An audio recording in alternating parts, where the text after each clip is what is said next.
ito, tanggap ng report sa probinsya ko sa Palawan.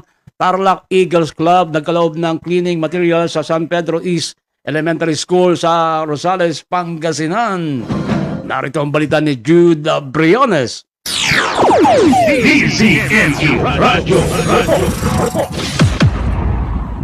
Bilang bahagi ng patuloy na advokasya sa paglilingkod sa komunidad, matagumpay na nagsagawa ng community service ang Nueva Ecija Tarlac Eagles Club sa pamamagitan ng pamamahagi ng mga cleaning materials sa San Pedro East Elementary School sa bayan ng Rosales, Pangasinan.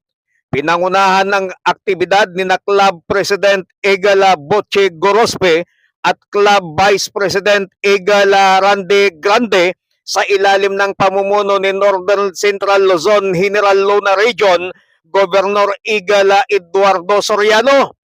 Layunin ng proyekto na makatulong sa pagpapanatili ng isang malinis, ligtas at maayos na kapaligiran sa paaralan upang higit na mapabuti ang karanasan sa pagkatuto ng mga mag-aaral.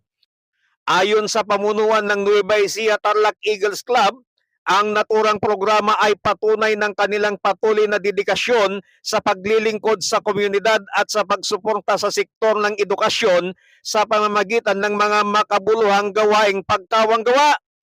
Naging posible ang proyekto sa pakikipagtulungan at suporta ng pamunuan ng organisasyon kabilang sina National President Eagle Mark Gabillan, Executive National Vice President Eagle Licerio Padasas Jr., at Secretary General Eagle Arnold Landayan.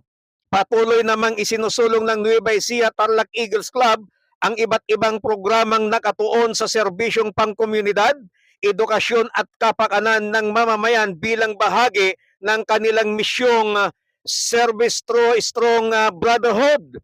Labis-labis naman ang pasasalamat ng pamunuan ng San Pedro East Elementary School sa Nueva Ecija Tarlac Eagles Club sa mga ipinagkalob ng mga ito na mga cleaning materials na napakalaking tulong para may magamit sa pagpapanatili ng kalinisan at kaayusan sa buong kapaligiran ng naturang paaralan. Mula dito sa bayan ng Rosales, Pangasinan,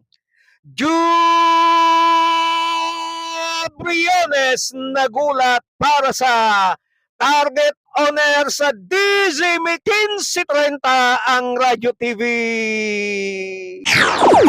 DZNU Radio. Maraming salamat kay Jude Briones.